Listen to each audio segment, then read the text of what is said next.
Today we're looking at negative and zero exponent properties. So I want to remind you from way back when that anything over itself, like for example 3 over 3 is 1, 10 over 10 still 1, 936 over 936 is 1. Okay? So similarly, you would know that x to the fifth over x to the fifth, still anything over itself, is 1. But what I want y'all to think about is, with yesterday's properties, x to the fifth over x to the fifth, that means that you're subtracting exponents. And 5 minus 5 is 0. So also can be written x to the 0 power, because 5 minus 5 is 0. So that brings us to the conclusion, when you drag down this and drag down this, that x to the 0 equals 1. And that goes true for anything. Okay, so likewise, 7 to the 0 power is 1. 12,687 to the 0 power is 1. Y to the 0 power is 1. Okay, we can apply this property that anything to the 0 power is 1 even when it's embedded within a term. So if you have 8, x to the 0, we know that x to the 0 is the same thing as 1. And 8 times 1 is just 8. So basically, anything to the 0 power is 1, and when you multiply anything times 1, it's just itself. So basically, we kind of say in math that it cancels.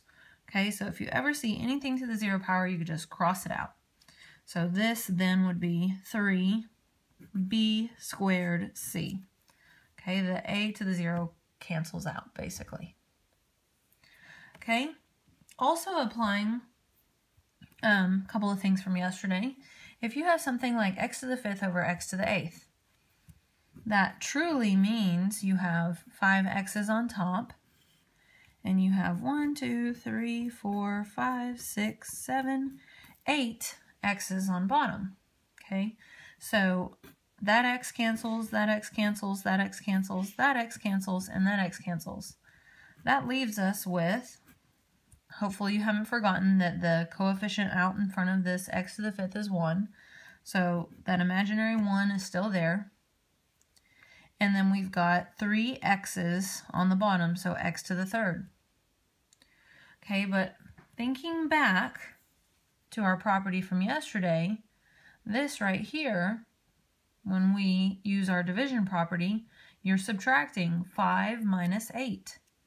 And 5 minus 8 is negative 3. So really, using our property from yesterday, this equals x to the negative third. So that concludes us to the fact that x to the negative third is the same thing as 1 over x to the third. So basically what you need to know is that anytime you have something to a negative exponent, whether it be a number or a variable, that in order to make that negative exponent positive, you're going to flip it over the division bar. Okay, so let's look at a couple. If you have something like y to the negative sixth, don't forget you've really got a 1 out here that you can't forget about. So the 1 stays on top, and in order to make this y to the negative 6 positive, flips down to the bottom. Okay, same here. But instead of having a 1 out in front, now we have a 6 out in front. So the 6 still stays on top. The 6 doesn't have a negative exponent. 6 stays on top. It's the x that has the negative exponent. So anything that has a negative exponent attached goes to the bottom, becomes positive. So this kind of combines a couple of things here. Example number 9. So hopefully you still haven't forgotten that anything to the 0 power is 1. So I'm just going to cross that out because 3 times 1 is still just 3. So 3 stays on top, but our y to the negative fifth goes on bottom to become a positive 5. Okay. Next here, n to the 0. I see that right away and I just want to get rid of it. Okay. Now I've got m to the negative 6. I have a negative exponent. I want to make that negative exponent positive. Remember, the negative 4 doesn't have a negative exponent, just the m. The negative 4 stays on top, and the m comes to the bottom in order to make a positive 6 exponent. Let's look at a couple more. All right, so if I have something like x to the third times y to the negative fifth, the x to the third is okay, that's a positive exponent. I just need to bring down the y because that's the one with the negative exponent in order to make it a positive exponent. Now those are not alike variables, so I can't subtract. I can't use my subtraction rules. Those are not the same variable.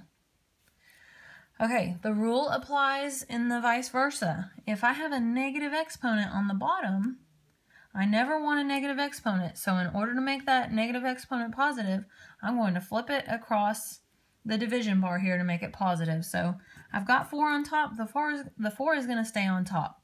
I'm going to bring that x to the negative 6 on top, and it's going to become a positive 6. Okay, same here. I've got d to the negative 10 on bottom.